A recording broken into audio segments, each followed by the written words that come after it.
The patrol car rolled slowly along the deserted highway, blanketed in thick snow falling relentlessly from Montana's gray sky.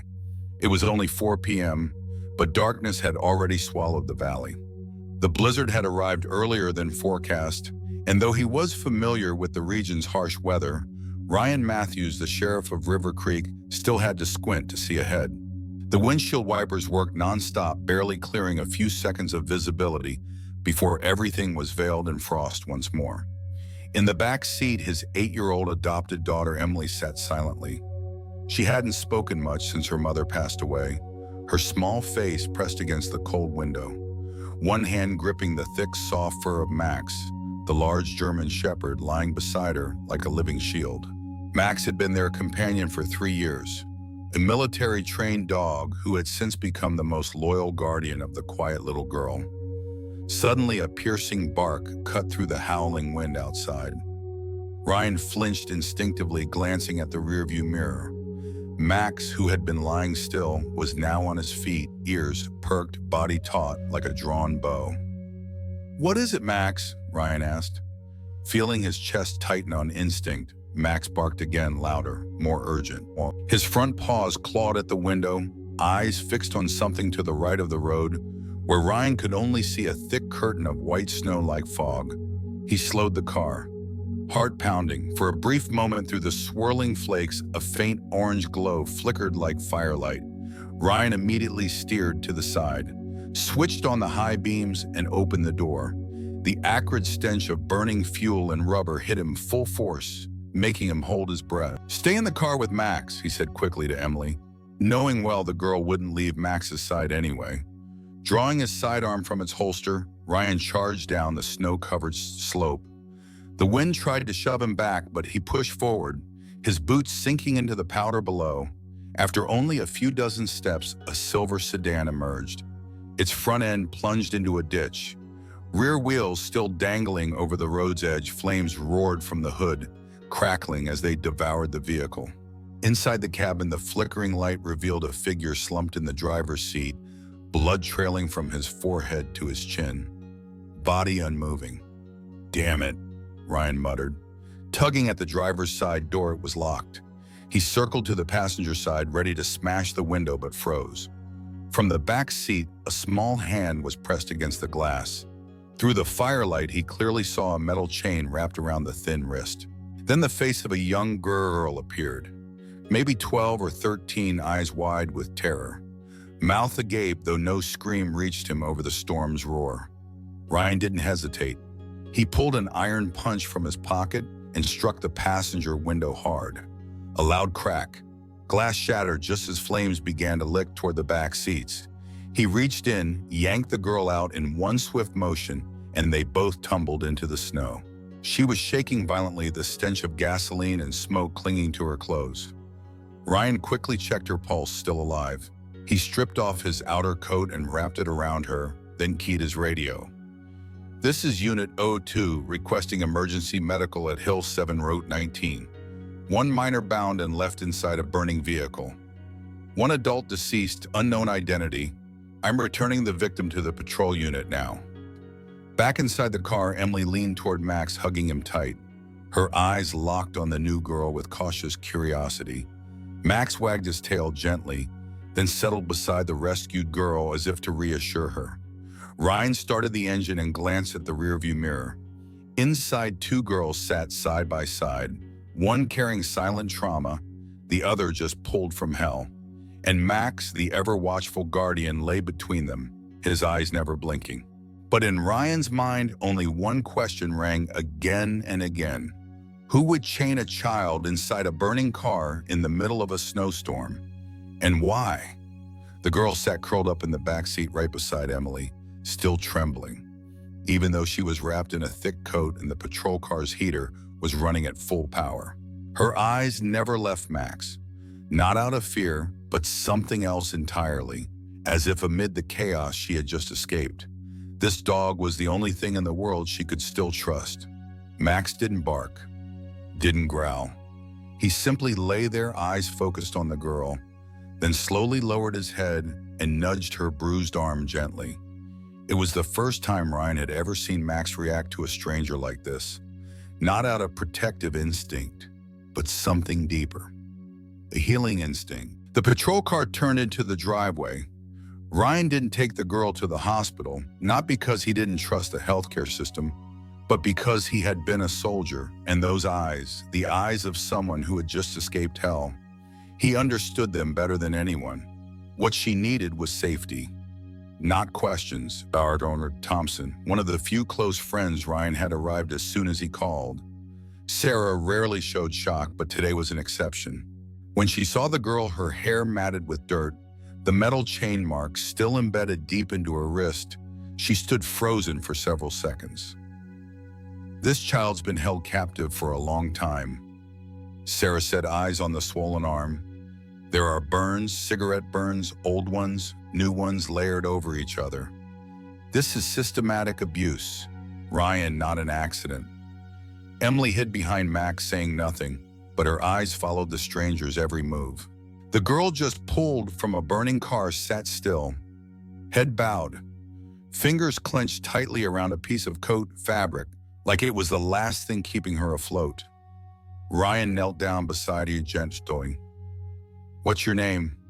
Can you tell me?" No response, no nod, no shake of the head, only complete silence, as though her voice had been locked away forever. Sarah sighed. She might be temporarily mute due to trauma. Don't push her. Let her settle in for a few days. The next morning, when Ryan entered the room to tidy up, he found a sheet of paper drawn in shaky pencil lines, but it was clear. A drawing. It was of a large house with tall iron gates. Behind the fence, dozens of children were locked in iron cages, each one marked with a number on their forehead.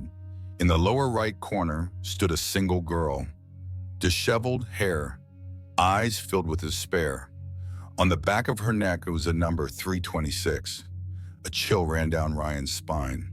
Sarah returned later that day, bringing someone with her. Dr. Willis, a child trauma specialist from the neighboring county. They tried every method of communication, letterboards, picture cards, but the girl only responded when Max was beside her. When Max placed his head gently on her lap, she finally exhaled for the first time, as if she'd been holding her breath for days. Emily, sitting nearby, quietly drew a picture of the three of them, Ryan, Emily, Max. She placed the picture next to the girl, then shyly slid a plate of toast toward her.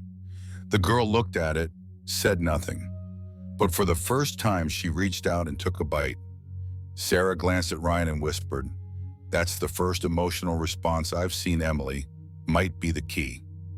That evening, as Ryan cleared the table, Emily ran over and tugged at his hand. She drew something else.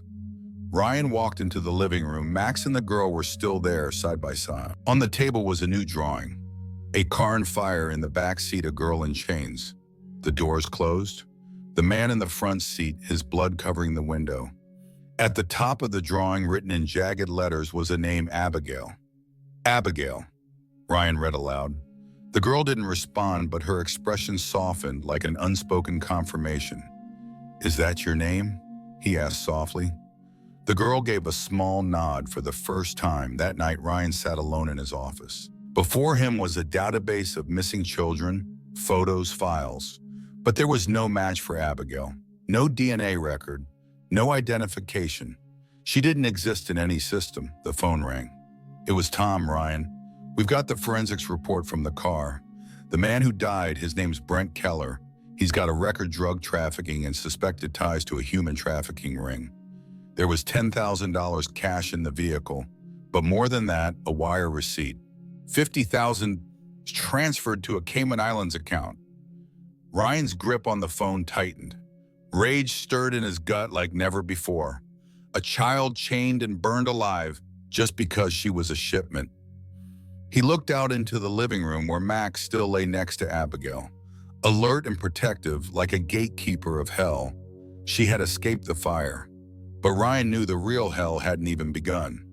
That night, Ryan barely slept. He sat at his desk, the glow from the lamp casting long shadows across the stack of case files, but no document could contain the slow-burning fury churning inside him. Brent Keller, a name well known in federal records, a seasoned drug trafficker previously investigated for human trafficking. Yet he had always evaded conviction thanks to high-powered attorneys and shadowy connections. But this time was different. He died in a burning car with a chained girl beside him, and she lived. This wasn't a coincidence, it was a message. The next morning, Ryan and his longtime friend and deputy Tom Winters returned to the scene of the fire. Snow still fell lightly, covering the burnt patch in a thin, new layer of white. As they searched the remaining wreckage, Tom pulled something from an evidence bag. Found this in Keller's shoe, a transfer receipt, $50,000, recipient an offshore account in the Cayman Islands. The transaction was made a week ago. Ryan stared at the number, the cold in his chest deeper than the Montana wind. Payment for a child, he asked quietly. Tom nodded. Either a child already trafficked or one that never got delivered. Back at the station, Ryan had barely stepped into his office when Dr. Sarah Thompson was already waiting. She placed a folder on his desk. Abigail's medical report after a full examination. Her face was more serious than Ryan had ever seen it. Ryan, I don't even know where to begin. What I found on this girl's body, it didn't happen once. She opened the file, medical images. Burned skin, old scars, chain marks, and faint cuts that looked almost like etched symbols. No evidence of sexual assault. Thank God. But Ryan, this was systematic torture. There are cigarette burns on her lower back, long-term bruising from restraints. This girl has been imprisoned for a very long time. Ryan clenched his hands until his knuckles turned white. Max, lying beneath the desk, let out a low growl. Any ID? Ryan asked. Sarah shook her head. Nothing, no documents, no medical records, no school enrollment. It's as if she never existed in the American system. Just then the phone rang. A call from federal investigators. A woman's voice came through the line, sharp and composed. This is Rebecca Linden, FBI. I lead the Perfect Placement Task Force. I've been informed about the incident in River Creek. Can you share everything you have regarding the girl who survived? Ryan relayed everything, the fire, the $50,000 receipt, the girl's silence, and most notably her drawing labeled Marble House. Linden interrupted at that name. Marble House, we've heard of it, but we've never located it. It's believed to be a conditioning center where kidnapped children are prepped before being placed. We assumed it was a code name, but if this girl was really there. Ryan shot up from his chair, blood surging. She has a number 326. She drew herself in a cage, and there were others. Linden exhaled heavily. You must protect her at all costs. If she's the first living witness to escape that system, someone will try to silence her before she can speak. Later that day, someone knocked on the precinct door.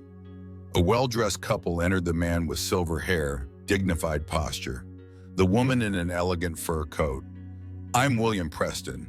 This is my wife, Eleanor. We've come to retrieve our daughter, Abigail. Ryan froze. Excuse me? Eleanor smiled graciously. Abigail is our legally adopted daughter. She ran away 3 weeks ago. We reported her missing. Ryan's eyes narrowed. She hasn't spoken a word, but when she heard your name, she collapsed and cried. Eleanor's face hardened. She has psychological issues, a history of trauma. Our doctor can verify that. Ryan slammed a hand on the desk, voice low and firm. She's not mentally unstable. She's terrified, and I won't let anyone take her until the FBI finishes their investigation. That night, Max suddenly barked furiously toward the back door. Ryan rushed out. The door had been forced open. Fresh boot prints in the snow led across the yard. Someone had tried to break in. Abigail was still asleep. Emily clung to Max, trembling. Ryan noticed a fresh scratch on Max's foreleg, like he had bitten someone trying to sneak in. Ryan immediately called Rebecca. They're coming. You said protect her at all costs. Start with an emergency protection order from the court. Linden paused briefly, then said, I'll speak to Judge Blackburn. She's known for defending child victims. We'll issue a temporary guardianship order to keep Abigail in your care. In the pitch-black stillness of night, Ryan stood at the front door, staring out at the snow-covered forest inside. Abigail slept curled beneath blankets. Emily lay beside her. Max, just like every night, rested on the floor near the door, eyes fixed on the entryway. Ryan clutched the drawing Abigail had made Marble House and whispered to himself, "They think she's just a child, but they don't know. We won't let another one disappear." Midwinter in Montana wasn't just cold, it was hauntingly silent. Snow covered every inch of Ryan's backyard, where the dim yellow light from the porch flickered across melting ice under Max's careful footsteps.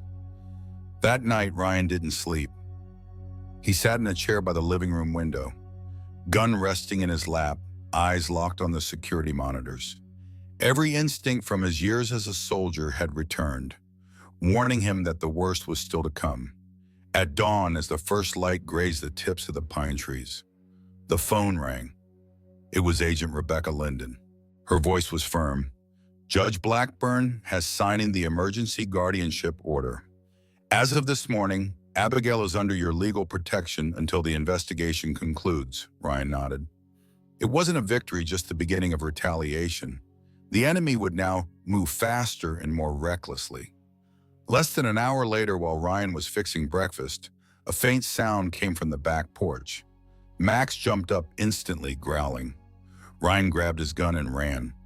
The back door was slightly ajar. On the step was a plain envelope with 2 words scrawled in red ink: "Stop now." Inside was a note and a printed photograph. In the picture, Emily sat on the schoolyard swing, smiling unaware, while someone clearly watching from a distance snapped the shot. Below the image, a scribbled message: "Not all children survive a second time." Ryan's blood turned to ice. He crushed the photo in his fist, his voice tight with fury. "They've been watching us right here," he called Tom. "Get ready, I need a safe location. They've made their move." Tom didn't ask questions. Within 2 hours, Ryan, the 2 girls, and Max had left River Creek, their destination. Tom's hunting cabin deep in the forest nearly 20 miles out, accessible only via a snow-covered dirt road.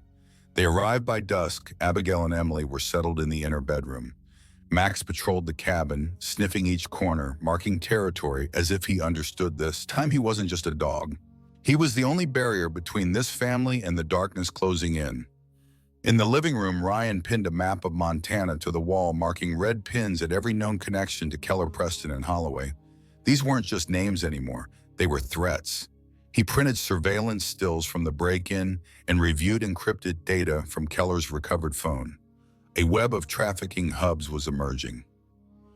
At least 7 child transfer stations scattered across the western U.S., hidden under charities or legal adoption centers. That night, Abigail sat by the fireplace, clutching her sketchbook. She drew a massive building with iron gates behind which stood numbered children. Beneath the drawing in shaky handwriting, she wrote, "They hit us not because we were wrong, but because we spoke." Ryan knelt beside her, his heart twisting. "No one will hurt you again." "No one." Abigail looked up. Her lips tightened, but the panic in her eyes had been replaced by something else, something fragile and new: trust. At 3 a.m., heavy deliberate knocks echoed through the cabin. 3 of them. Max growled like thunder. Ryan grabbed his gun and raced to the door. Through the gap, he saw a figure, Agent Linden, face frostbitten, voice urgent. "They know you're here," she said. "We received intel. Mayor Holloway is coming along with Preston and 3 armed men. They're not here to talk."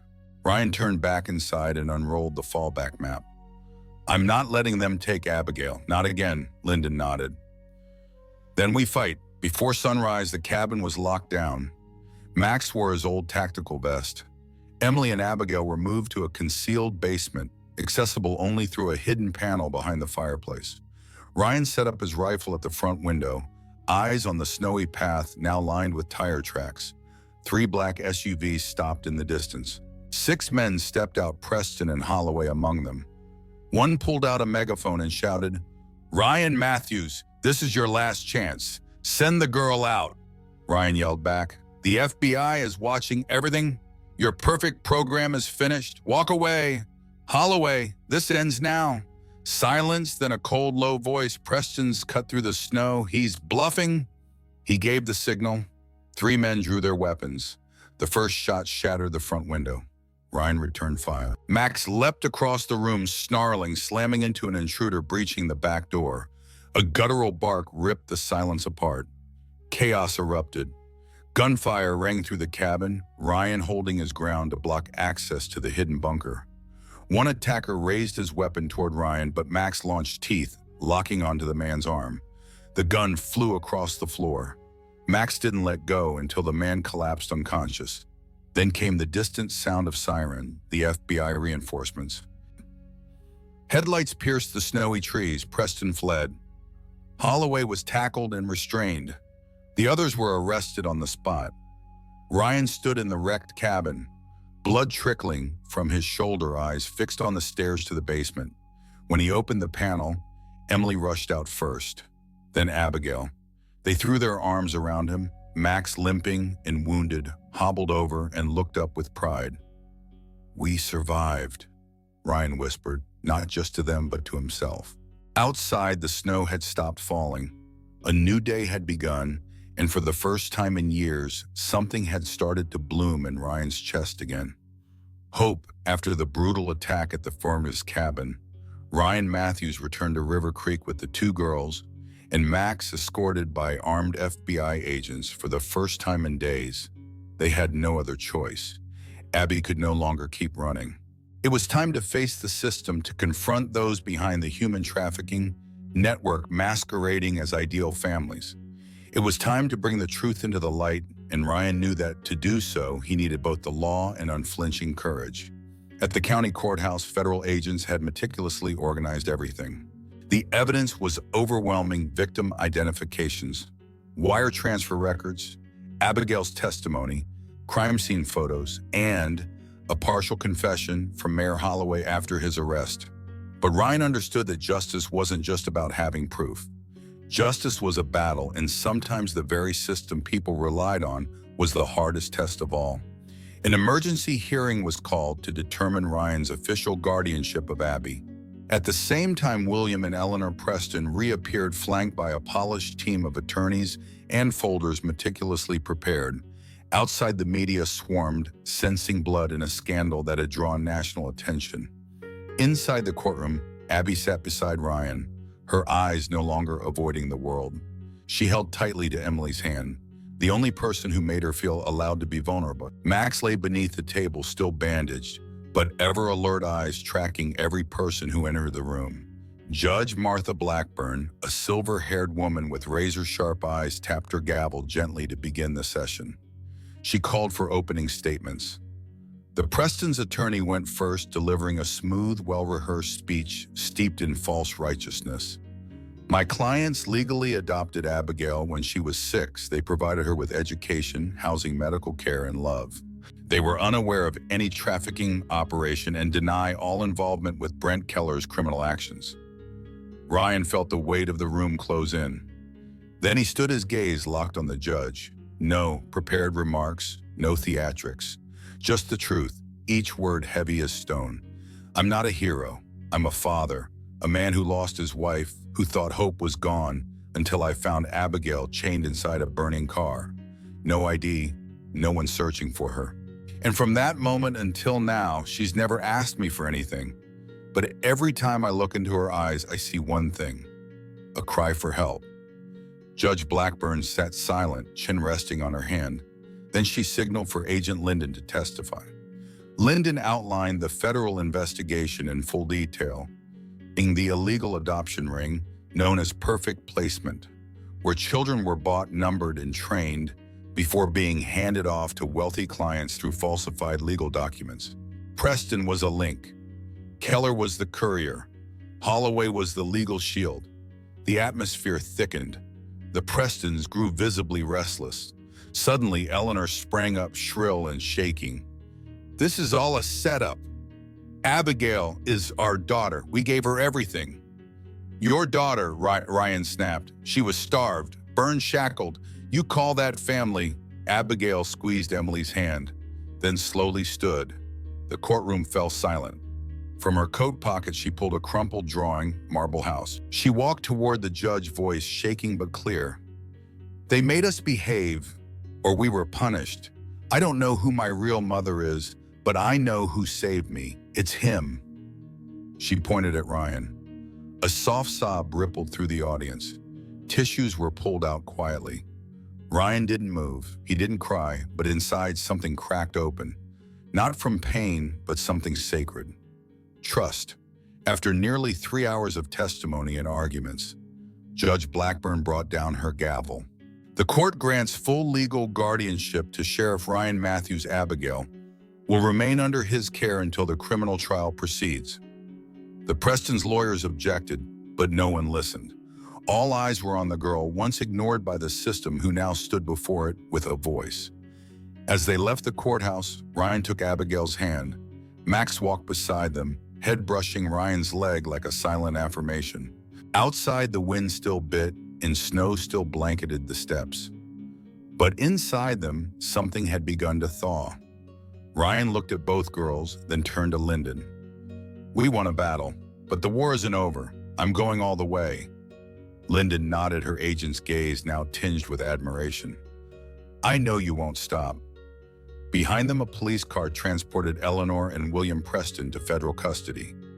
Abby glanced back once, then whispered, I'm not scared anymore, not anymore. Ryan leaned down and murmured, because you'll never have to fight alone again. The Federal Administrative Building in Helena lay draped in the gray stillness of a winter day. Inside a small, soundproof meeting room, Ryan Matthews sat across from two agents, Rebecca Linden and Carter Hayes. On the table sat a thick, sealed folder, clipped shut and stamped in red, Confidential, Perfect Placement Program. Rebecca spoke first. Her voice was slow, deliberate. Ryan, there was something we couldn't reveal during the guardianship hearing because of its sensitive nature. But now, with Abby safe and you as her legal guardian, we have to tell you the truth. Ryan straightened his eyes, never leaving Rebecca's. Max lay at his feet, ears perked as if sensing that something was about to change. Have you ever wondered why Abby was worth so much? Rebecca continued. Why someone like Preston was so desperate to get her back? Ryan didn't respond immediately. His mind flashed to the image of the frail, silent girl, drawing blood-soaked memories. $50,000 for a child with no documents. It didn't add up, unless she had a special value. Carter placed a stack of papers before him and flipped to the first page. Medical records, DNA test results. Ryan read one line, then another, then the whole page. His eyes widened. No, that's not possible. Rebecca continued, her tone dropping lower. Abby is Jessica's biological niece. Her half-sister, same mother, different father, who went missing at birth. She was taken into an underground adoption ring. No one knew because Jessica's family had been torn apart by a complicated custody battle. Jessica never knew she had a sister, and the Perfect Placement Network accessed genetic information through old medical databases. Ryan felt himself pulled back into the past. He remembered how Jessica had been obsessed with shady adoption practices. She worked at the county office handling suspicious paperwork and unanswered questions. Before her death, she had lost sleep over strange duplicates in the system, names, numbers, inconsistencies, and now it all made sense. She must have been getting too close in her death. Maybe it wasn't an accident after all. Carter nodded as if reading his mind. We haven't ruled out the possibility that Jessica's death is tied to this. She was close to uncovering the entire ring when she died in that mysterious car crash on the outskirts. Ryan clenched his fists, veins visible beneath his skin. So what you're saying is Abby isn't just a victim. She's the last remaining thread of what Jessica was fighting for. Exactly, Rebecca said. She's Jessica's unfinished truth. The reason why not even death could bury what she discovered. Ryan stood and walked to the frosted window, staring down at the snow-covered street. The world outside fell silent. In his mind, he saw two little girls holding hands on the snowy lawn in front of the porch. He saw Abby's eyes, once filled with terror, now beginning to hold light. He saw Max lying by the door, and in that moment a wave of guilt rose from deep inside. I should have known, he whispered. Jessica tried to warn me. She always knew something was wrong. Carter nodded. We'll continue the investigation, but right now we need one thing from you. Keep Abby safe until the whole network is brought down. Ryan turned his face, now cleared of confusion. What remained was the steady resolve of a father, a soldier, a man who had lost everything once before. I won't lose anyone else, he said. Not Jessica and not Abby. On the drive home, snow drifted softly across the windshield. Emily slept against Abby's shoulder, and Abby leaned quietly against the window, still holding her old drawing. For the first time, she whispered something faint, barely audible, but Ryan heard it as clearly as if it were shouted. He smells like Jessica. Ryan pressed his lips together. His heart tightened. No one spoke after that. Only the sound of Max's steady breathing remained like a silent sentinel, guarding a truth newly uncovered. That evening, when all was quiet, Ryan stood before Jessica's altar. He placed a new photo on it, one of Abby and Emily laughing in the backyard. He lit a single candle, then whispered, I found her, Jess, the girl you searched for all your life, and I swear I'll keep her safe until my very last breath. Ever since Ryan Matthews learned the truth about Abby, that she was Jessica's half-sister, the one person his late wife had tried to protect until her final breath, he knew there was no turning back. He was no longer just a small-town sheriff. He had become the spearhead of a war against a system that had operated in darkness for far too long. The network known as Perfect Placement wasn't just a trafficking ring. It was a well-oiled machine fueled by the apathy and loopholes of the law. Children were numbered, trains sold like merchandise. The so-called adoptive families were facades for those with wealth and power. And now Ryan and the FBI had more than just evidence. They had a living witness. Abby and a trail of financial transactions leading directly to the network's central hub. Rebecca Linden laid out the map on the conference table. Chicago. This is the last known active facility we haven't breached yet. It's an old building registered under a nonprofit front called the Haven Outreach Foundation. According to intel, at least 12 children are currently being held there, some under the age of 5. No caretakers, just armed guards. The room was heavy with silence. Carter spoke next, voice low. We've secured a federal warrant for the raid, but we only get one shot. If they catch wind of us, the children will be relocated or worse, eliminated. Ryan sat quietly, gripping the file in his hands. His eyes drifted to Abby, drawing in the corner of the room. She no longer looked terrified like in the beginning, but her eyes still carried shadows. Everyone in the room knew, unless this network was taken down completely, Abby would never be safe. The raid was scheduled. A joint task force of FBI and state police was assembled. Ryan was advised not to participate due to safety concerns, but he refused. They came to my home. They threatened my daughter. They destroyed everything I had. Now it's my turn to knock on their door. Rebecca didn't argue. She understood sometimes justice didn't need permission. It needed conviction. That afternoon, armored vehicles rolled into the west side of Chicago, pulling up in front of a gray 3-story building, silent and lifeless among an abandoned neighborhood. To an outsider, it looked like nothing, but through the infrared drone cameras, they saw movement in the halls. Steel doors locked from the outside. Children trapped in separate rooms. When we breach, we have 3 minutes, Carter instructed. No shots fired, no casualties, no one escapes. Ryan checked the Glock at his hip, eyes sweeping the building. Max stood beside him, ready for combat for the first time since leaving the military. The old wound had healed, but his eyes still burned with the fire of instinct. The signal came. The front door was blown open with specialized tools. The team swept in like a storm. Ryan and 2 agents raced up to the second floor.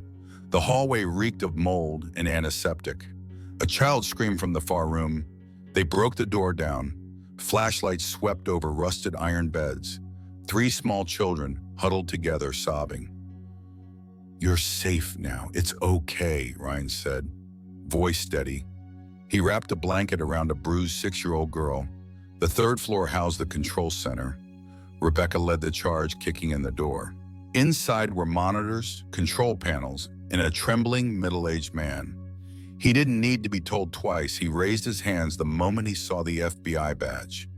"We have everything," Rebecca said coldly. "You're not leaving unless it's with a full confession." The entire raid took just 11 minutes, not a single shot fired, not a single child harmed. 16 victims were rescued, one trafficking node severed, but no one on the team celebrated. Ryan sat on the steps behind the building, hands trembling. He wasn't sure if it was from the cold or the gravity of what had just happened. Max sat beside him, nudging his hand gently. Reassurance without words. Abby had finally been vindicated. But how many other children with no names and no voices were still out there? 3 days later in his office back in River Creek, Ryan received an unsigned envelope. And inside was a list, 17 names, most written by hand. Probably from a desperate mother who once knew her child had vanished. At the bottom, a scribbled line read, "Thank you for not looking away." Ryan placed the letter in the drawer next to a photo of Jessica. He sat at his desk and drafted a letter to the district attorney's office, a request to continue expanding the investigation into perfect placement, and a formal recommendation to place Agent Rebecca Linden as lead on a national task force. He signed it, sealed it, and turned to the window. Outside, Emily and Abby were playing in the snow. Max lay between them, head resting on Emily's lap, while Abby laughed her first full unguarded laugh since Ryan met her. That laugh was the answer to everything. It was why he fought. It was why Jessica never gave up. And now he would carry her mission forward, not for duty, but for a vow, for family, for justice. 1 year had passed since the night Ryan Matthews and the Special Ops team raided the final stronghold of the Perfect Placement organization. 1 year since he first saw Abby's terrified eyes behind the window of a burning car, since the truth about her identity tore a permanent gash through the fabric of moral society.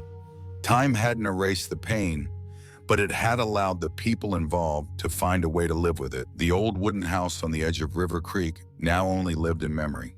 Ryan sold it not long after gaining full custody of Abby. He bought a small farmstead on Oak Ridge Hill, 5 acres bordering the national forest, where only wind in the pines and morning fog on the windows kept them company. The new house wasn't grand. 4 bedrooms, an open kitchen, and a long porch facing the sunrise. But in every brick and beam was the warmth of something Ryan never dared to hope for. A family not built by blood but by choice, Emily spoke again now. Ever since Abby entered her life, the silence had slowly broken like ice thawing on a spring lake. The 2 girls weren't just sisters. They were 2 broken pieces that had found each other, healing each other with a language only they could understand. Serrera once said, "Emily and Abby don't need many words. A glance or a touch is enough." Max remained their faithful guardian. A year older now, his back legs sometimes limped from an old wound, but he never missed a night lying outside the girl's door. There was something almost human in Max's eyes, an alertness, a patience Ryan believed was the reason both girls could sleep peacefully. On Abby's birthday morning, no one needed an alarm. Emily was the first to wake, rushing into Ryan's room, shaking his shoulder. "Dad, wake up, it's her birthday." Ryan smiled. He didn't need to ask who her was. He made coffee, then watched through the kitchen window as the girls strung balloons across the porch. A large drawing hung on the wall. 3 people and a dog standing in a sunny field with a crooked caption scribbled beneath. "My family, there weren't many guests." Sarah came with a small gift. Tom Winters brought muffins and old army photos. Even Agent Rebecca Linden appeared dressed not in her FBI gear, but a simple gray sweater, hair pulled back. "I have something special to deliver," she said, handing Abby a cream-colored envelope. Abby opened it, and Ryan's heart stopped when he saw the contents, an official file from the federal prosecutor's office stamped Testimony of Living Witness. Hannah Jessica Wells, Abigail Witness Protection Program. Inside was the legal name change. Abby now carried Ryan's last name. No longer number 326, no longer a possession in the hands of traffickers. She was Hannah Matthews, legally recognized. Protected, loved. Hannah looked at Ryan, her voice trembling but no longer afraid. "Can I call you Dad?" Ryan didn't answer. He just wrapped his arms around her. For the first time, he held her like a real father. No hesitation, no barriers. That night, the three of them gathered in the backyard, once barren, now lush with grass. Emily brought out the Star Journal, a tradition Ryan started back when she couldn't speak. Every day they wrote down one good thing and stuck a gold star on the wall, building their own little sky. "I'll go first," Emily said, holding up a star. "Today I got a sister, and Hannah said softly, got a real name." Ryan looked at them both, then slowly wrote on his star, "I found hope again." As night fell, the house on the hill glowed warmly. Outside, snow began to fall, soft as powder. Max lay by the fireplace, eyes half closed. Sarah and Tom had gone home. Rebecca drove back to headquarters, continuing the dismantling of what was left of Perfect Placement. But here in this home, the war was over. Ryan stood on the porch looking out at the forest. The wind carried the scent of pine, and for a moment he heard Jessica's voice in his heart. "You found her, didn't you?" He closed his eyes, placing his hand on his chest where his heartbeat pulsed steady and slow. "I promised, and I kept my word." 1 year ago, a dog named Max found a girl chained inside a burning car during a snowstorm in Montana. What seemed like an isolated incident soon unraveled a nationwide trafficking ring. And from that moment, the lives of Sheriff Ryan Matthews, his adopted daughter Emily, and the rescued girl now, Hannah Matthews, were forever changed. But the most extraordinary part of the story wasn't human. It was Max, a dog, not just loyal, but a silent hero. Max awakened hope, guarded the innocent, and reminded us that love, protection, and loyalty often come from the most unexpected places, sometimes in the eyes of a dog. At Animal Tales Daily.